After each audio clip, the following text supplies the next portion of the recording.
people? Welcome to another episode of the Hey Dad podcast, our second episode. Yeah, man. I'm Jean-Pierre Zafir, Going on, Derek Davis. Good to see y'all again. and definitely welcome back. First things first, we want to say thank you to all the people who supported and commented and liked it and gave us feedback. We truly appreciate Yeah. it. It's definitely been eye-opening, and we feel like we're on something good here. That was a lot of love, man. That was a lot of love. I was impressed. So Yeah. we definitely appreciate y'all. Thank you for that. So, Absolutely. Yeah. I feel like we're gonna keep it going. We're gonna do what we do. Talk about fatherhood in all its many forms. This guy and I, we talk a lot. You know, we text, we send voice notes, and that's increased since we started this podcast. Yeah. And we share a lot of things creatively, as well as about fatherhood. And one of the things that we shared this week kind of sparked something in me. And so I have a question for you. Okay. But before the question, Sure. let me give some background. I forgot the name of the gentleman, but basically he was talking about him being a father now, but growing up, his father wasn't necessarily around and didn't give the affection that fathers Right. should give, right? Right. Yeah, that was So it. I think what I wanted to ask you, because I remember in the last episode you said that your father wasn't around. Right. So my question is, how do you give affection as a father, knowing that you didn't get it from your father growing up? Like, how did it inspire you to be totally opposite of him? Clearly, because you're a good Right. father. But I just want to know how was that process for you becoming a father, knowing that you didn't get that love from your father growing up?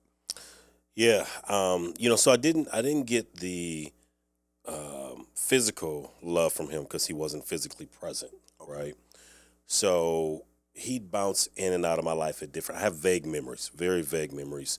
I may get a letter from him every now and then, that he may have written me, and he would ask me how's school, how's life, and he'd always, of course, end it with, I love you and something like that. But I never really felt the touch from him, a hug, Right. a look in my eyes to say, I love you, I'm proud of you. And I don't recall hearing it either too much.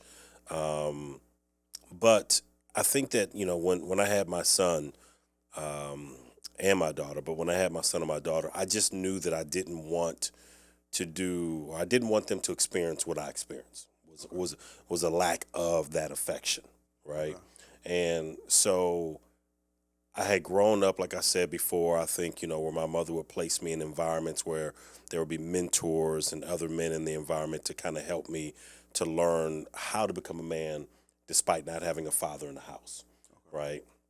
And these guys, they didn't show me affection or anything. They just showed me, here's how you cut grass. Here's how you know what I'm saying? Little things like that. There was no affection per se. But I also knew that I wanted to show my son in the future all forms of love, right? Verbal, emotional, touch, everything, So, but yeah, with my son, I always make sure that I tell him just all the time, I love you, I'm proud of you, I hug him. Even when I pick him up from the airport and he's coming here to visit, I give him a big hug, kiss him on the cheek, tell him how handsome he is, tell him how proud of him I am. I just think that makes a big difference in a young man. I think, honestly, even if we don't have it, I think as men, we crave that. I do. I really think that we crave that from a father figure, be it an uncle, be it a grandparent, a grandfather. I think we do look for that. Now, fortunately, I can say that my grandfather, who was my father's father, obviously, he did show that affection. So when I'd go spend those summers down in Ohio hanging out with, my father's side of the family, my grandfather would always show me that affection, Derek, I'm proud of you. Derek, we love you. Derek, we miss you. So fortunately, I did get that. So Ways. did you when you were younger? Did you realize then that you were missing it from your father? Did you miss it then, or when did you get older and was like, I never got that from? Did it dawn on you? Never really got that from him, or did you realize it when you were younger? I don't think I realized it because it was, number one, unfortunately, where I grew up at, it was the norm to a certain degree, it was the norm that there weren't a lot of men in the households. But if there were, they didn't show affection, right? Okay. So my next door neighbor, his father was with him. A kid down the street, I remember his father was in a home, but these were like real manly men, right? They weren't all about that. Hey, you look good, son. I love you. You know, I never saw that at least shown to their sons. Right. And but it was always like, y'all need to get up and clean up and go do some work. It was a lot of task oriented stuff. Right. How to be teaching you how to be a man, How not to be necessarily showing the Correct. affection of a father. Correct. Right. Correct. But definitely, unfortunately, not a lot of I'm proud of you. Not a lot of, I love you. I love y'all. You know what I'm saying? There was no man in the neighborhood who said, man, young men, we appreciate y'all. We love y'all. None of that, unfortunately. And so I just wanted to change that for my son. And my hope is that if I do it with him and he becomes a father one day, it'll be natural for him because he saw it from me. Right. That's my hope. Have you spoken with your son about your father and how he didn't give that type of affection? Does he know that? Yeah, absolutely. Yeah. My son and I, we have the times that I've talked to him, we would always have very in-depth conversations about who my father was, because obviously he never met my father, his grandfather. Right. He never met him. Right. So I would, when he would come here during the summers, I'd say, let's go for a walk.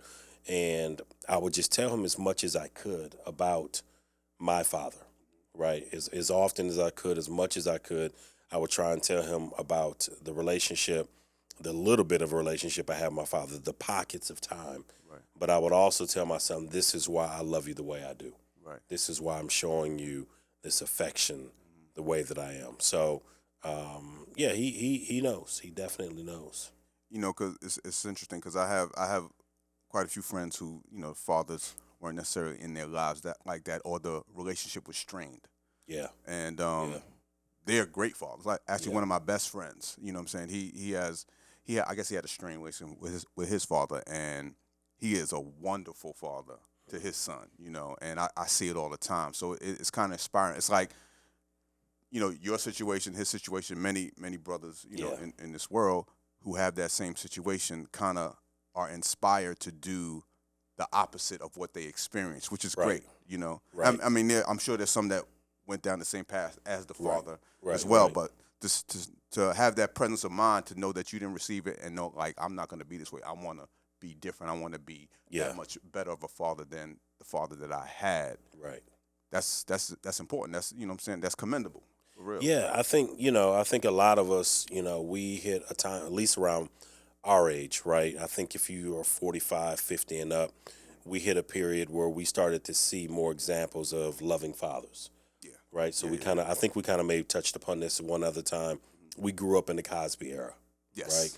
So we would see things like that in other TV shows where there was a father in the home who showed affection, love, and attention Right. to all the children. Right? Right. So we had the privilege and honor of growing up during that time period. But even when we think back to the fathers that they may have seen, that our fathers may have seen on TV, I think back to what was that with the guy who said Dynamite? What was that show? Oh, Good Times. Good JJ. Times, right? Yeah. That father he was tough. Yeah. Oh yeah, James Evans. Yeah. James Yeah. Evans was tough, right? It wasn't no, I love you. He was hard on them kids in that family. They had that healthy feel. That was the healthy feel right there, brother.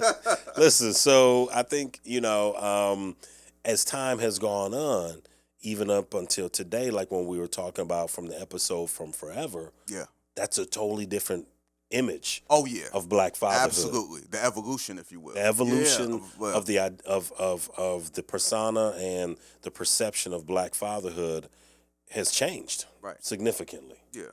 So I think, as time goes on and, little boys grow up to be men and things should change. Yeah. Because, as human beings, we learn and we grow from, our lessons, Right. So to see that evolution, to know, like we said, the father from Forever, the character Wood Harris played, Yeah. I'm sure he was still strict, may not as strict as James Evans, Right. but it was there.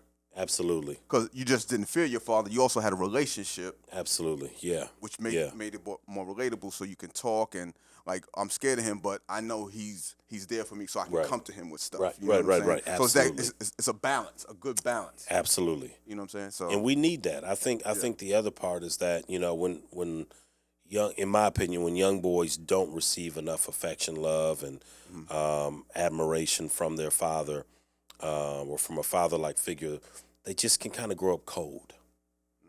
That can No, happen. Doesn't necessarily mean that they right, always will, right, but they can kind of grow, be cold, yeah, standoffish, yeah, less trusting of men. yeah. You know, Your environment matters. your Your environment environment matters, matters. right? Yeah, And I think that we have to be careful as men raising boys and young men. Number one, to show that love and affection and different things, but also to kind of break away from that stigma of boys don't cry, aka boys oh, don't show emotion, right, right, right. right? Of course. You know, Yeah, yeah, that's all a part of it. yeah, The lack of affection, but also the boys don't cry. What you gonna cry like a little, sissy. yeah. That has effects, that and a negative Yes. effect, Negative effects. Yes. right? Yeah. And I'm the father who, if I mess up, I apologize to my kids, and I've apologized to my kids many a days where I came off too harsh. Right. Um, And that's important because as kids we look at our parents as they're older, so they have it all figured out, which is not the case. Not- Once you we- get older, like it is, we still figure Right, it out. Gray right. hairs and everything. Right, Like, right, you know, right, you know right, what I'm right, saying? right. But Yeah. to realize a father coming to you saying I was wrong, like it almost, not that we look at them like superheroes. Like some fathers we Yeah. do look at superheroes, but it humanizes them to where like, oh, he came to apologize, so Yeah. we're all flawed individuals. No Yeah. matter how much good we do in the world, we're flawed Absolutely. individuals. Nobody's perfect. You know what I'm Nobody's perfect, man. So I done dropped many I'm sorry's to the kids, like, yo, I came off too harsh, or I could have said that different, and it eats away at me because I'm like, Derek, come on now, you can do better than that. Right. Let's stop that cycle. So, but yeah, that's my experience, I'd have to say, with not having received it, but yet also showing it. Okay. Yeah. Yeah, I mean, I'm sure your son is definitely benefit from what you have learned and what you've improved on from your relationship with your father to his. Yeah. And I'm sure when he gets older, he'll probably recognize it more. And most times when our kids have kids, Yeah. they really begin to those memories from Absolutely. the lessons that they were taught that they really didn't pay Yeah. attention to when they were younger start to be like, oh, okay, that makes sense. I That's get the it now hope. since I'm And it may not be this generation, it may be Right. 2 generations from now. So, right, right. yeah, great question, man. Let me ask you a question. Mhm. So, you are in a marriage with bonus children, Yes, right? yes. And but you don't have biological children of your own. No. Okay, how was that? How has that been? What's that experience been like? You're phenomenal, amazing father, right? I appreciate that. And I mean that seriously. Like, I wouldn't, if you weren't, we wouldn't be sitting here doing this, right? Right. And but how's that been? Not biologically having Oh. children for whatever reason, right? Yeah, that's a good one. It I'll say this. Okay. I treat not having biological kids with my wife the same way I would treat the death of a loved one. Mm. Somebody close to your family member or whatever. Okay. And what I mean by that is Okay. you never really get over it. You just learn how to deal with it. Yeah. So, and with that said, That's heavy. I focus on what I do have. Yeah. You know what I'm saying? I focus Yeah. on the relationship I have with my daughters, which is great. I think you have to ask them, but I think, Mhm. I can say I think Yeah. we have a great Yeah. relationship. And my grandson, I Yes. think it's wonderful. But I try to focus on my reality right now. Right. But there are moments where something may trigger it, and I'll be like, damn, you Yeah. always want somebody that looks like you, sounds like you, have your Yeah. blood run through their veins, have your last name and things Yeah. like that. But it didn't work out for us. So I try not to focus on it, but it does. seep its way in, and you know, and I'll be like, damn, you know, or whatever. It may something may trigger it, or it just may come out of nowhere. But like I said, I do try to focus on what I have and enjoy the family that I do have, because I do have a wonderful family. You do. It doesn't fall short on me at all. You know what I'm saying? What was it like building that relationship, that even though they weren't biologically yours, but building that relationship over time? Yeah, it. So my daughters are 10 years apart, right? And when me and my wife first started dating, I met the older one first, Okay. and you know, she was cool. You know, she was super cool. I think we hit it off right away. And then after a while of me and my wife dating, and we kind of trying to solidify our relationship, I met my youngest daughter. I met Okay. her after a while, Okay. and you know, she was like 6 or 7 when. So I'm sure she was like, who's this new Yeah. dude? Because you know, their Yeah. father is very much in their life. They have Right. a great relationship with their dad or whatever. So I think that one was a little more difficult because she was young, and you know, she's used to her father Right. and her mother, even though they weren't together. But so I think it took a little longer, but it it took some time for me to not knowing how to be a parent Gotcha. because I didn't have any kids, Right. and Right. learning from my wife and see how she parents and things like that. So, you know, it took some time for us to really grow into the relationship that we have now, but I wouldn't say it was difficult. I think it was what was to be expected when Okay. somebody that you don't Okay. know, this grown man coming into your life, you know, is now with your mother, and he's going to be living with you, and it's like Right. that's something to get Right. used to. Right. That's growing pains, That no matter is. what. Yeah. But Yeah. it I think it worked out wonderfully. You know, because I've heard the horror stories of stepfathers like never getting along with the kids and things like that, and that's not my story. And I Yeah. know I'm blessed to Yeah. say that.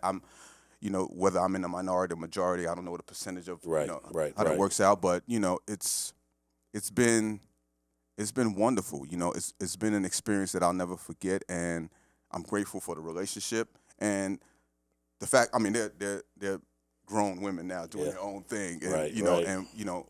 but it was a process, but it was a process that I wouldn't trade because it definitely taught me a lot about Yeah. parenting. You know what I'm saying? It's I think that blended families like that Yeah. is definitely, it's not as I've learned, it's not a microwave. It's a slow cooker. So right, It takes time. You Right. know what I'm saying? right, And eventually you can start to see the progress, hmm right? And but it takes time. It definitely does. that. Let me ask you, Hmm. being that you were a father before you and your wife got together, and did being a father with your own kids help you with your bonus kids? The knowledge and the experience that you gained from that. How about that? About with you? Well, the one thing I had to learn is that all children are different, That's a fact. right? That's a fact. And I can't expect all children to be the same. So for instance, my son has an older sister who is not biologically mine, but I Okay. love her like, she were my own. My daughter has an older sister who is not biologically mine, but I love her like my daughter. Right. And then I got married, and my wife has 3 children, Right. right? And so obviously they're not biologically mine, Right. but 3 boys. 3 boys, Right. right? So I had to learn that every last one of them has a different personality. Mm. Every last one of them. Yes. From the youngest baby girl to the oldest girl to the middle son, everybody is different in their different way. And everybody has dealt with parenting in a different way, all of them, Right. Okay. right? And I think there's been growth, over the years. It's I think at times I wanted it to be now. I want it to be quickly, but I had to realize that it's a slow cooker, not a microwave. And there's been some times when it's been tough. Right. And we've had to have, family meetings and family conversations and family counseling and family therapy, all those things. Right. And then there's some times where I just had to realize, like, you know what, you know, it will happen in its own time and its in its own way. Right. So, but yeah, um, I don't want to say this to you before I forget. As we were talking about you having, your bonus children, your amazing children, but also your grandson, Yeah. right? Hmm. So the two girls, obviously, one, were 7 and different. They were different ages when you Yeah. met them, but then all of a sudden, here comes your grandson, Yeah. and he meets you from the very beginning Right. of his life. Yeah. How does that make you feel? That man, that boy's special. That Yeah, boy's special. I think because because I've always been there since he's been born. Like the right, girls know life before me, right, which right, is totally fine. That's right. but the fact that I've always been in his life and I'm able to pour into him consistently, um, and watch him grow. It's kind of like I'm the grandfather, but I feel like me and my wife and I are so involved in his life as well. Right. Um, it's a great experience. It's almost like this the son that I never had. Hmm. Almost like Yeah. kind of Yeah. if that makes sense. It makes sense, But man.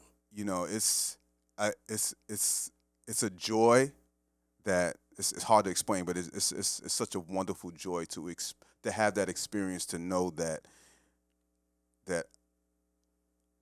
he looks up to me. I've always been there for him. I'm always Absolutely. there for him. He calls me Pooh.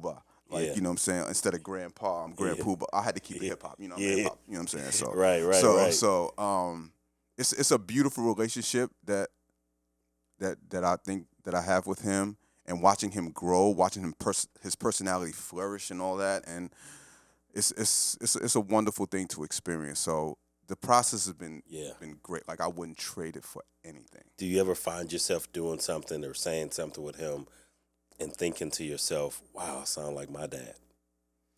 Oh man, I think so. Yeah. I can't remember specifically like a Uh specific huh. instance, Right. but I I'm sure, like I'm sure for me I'm probably influenced by my dad more than I realize. Mm. You know, because things that my father has taught me or I've grown up learning because of him, it's been so in me that if I say something to him, I don't even realize it. But Yeah. I need to pay attention to that more. Like be like, oh, that sounds like my dad. Like Mm-hmm. I need to pay attention to that. That's interesting. So I'm not sure, but I'm pretty I'm I'm kind of pretty sure about that. I've been like my father to him in certain ways. I Right. guess. Right. I think so. I think Right. so. Yeah. That's dope, man. I think just I just want you to know, as an outsider looking in, and not just what you post on social media, right? Because that cannot always be truthful, Yeah. Yeah. right? But just the man that I see, who you are. Anytime I've come by, hung out with you and your family, Hmm. like I just want to tell you that you're a good dude. You're a good dad, No, I and appreciate it. from your grandson to your daughters to your wife, you represent what more of us are trying to be like. Hmm. We're not, obviously, we know we're not perfect, but I'm No. just saying, like, you're doing your thing, man. And I just want to acknowledge that about you and just tell you, keep up the good work. That even though you may not biologically have offspring, bro, your impact on these kids is gonna last generations from now. It really will. I mean, And you always hope so. I've never like sat down and asked my daughters like, how am I doing yeah, as a stepdad or whatever. But the relationship that we had, like we laugh a lot. There are tough times that every yeah, family experiences right, and gets right, through or whatever.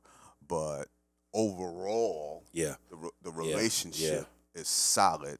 There's a lot of love, yeah, um, and it's a lot of growth. They've taught me a lot about being a stepdad or whatever. So I mean, I love it. I enjoy it, and I see the same with you.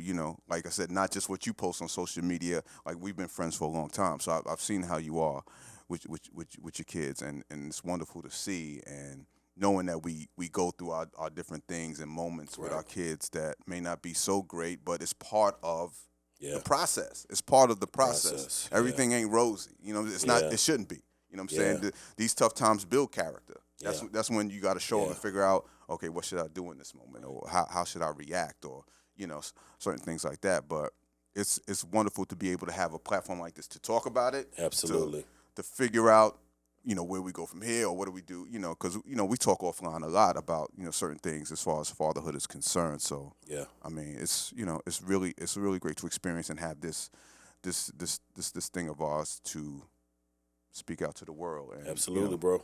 let them know that we're not perfect, but No. we here and we're not gonna Trying. stop. You know what I mean? We're gonna show up. We That's what gonna- we- that's what we that go- that's what we showing will up do. showing up is almost half the battle. Like just being there. Yeah. You may not do the perfect thing, but showing up, at least you was there to be a Yeah. part of it. Whatever it is Yeah. is important. Yeah. Yeah. That's right. Yeah. This was good, brother. Yeah. I mean, listen. We like 25 minutes in. Like 25, bro. we try to keep these short because we know Right. people don't like Attention span. Attention Get span. about 12 minutes and they done. They be like, all right, that's good. Right. Listen, my hope is that from each of these episodes that we begin to put out, bro, that people will find something that they can share with another man, Yeah. a son, Yeah. an uncle, a father, whomever. Again, we're not perfect, but we just hope that we can encourage somebody to just keep trying. Yeah, create the dialogue and Yeah. create a space where men feel like they can come and watch and learn and offer. Yeah. Offer You know, some, whatever. absolutely. Their Absolutely. contribution that may help us. Yeah. And vice versa. Like it's a two-way street for this. Yep. You know what I'm Yep. saying? Absolutely, brother. So Good stuff. we appreciate y'all. Until the next time, we'll see y'all on Hey Dad Podcast. Hey, Dad. Peace.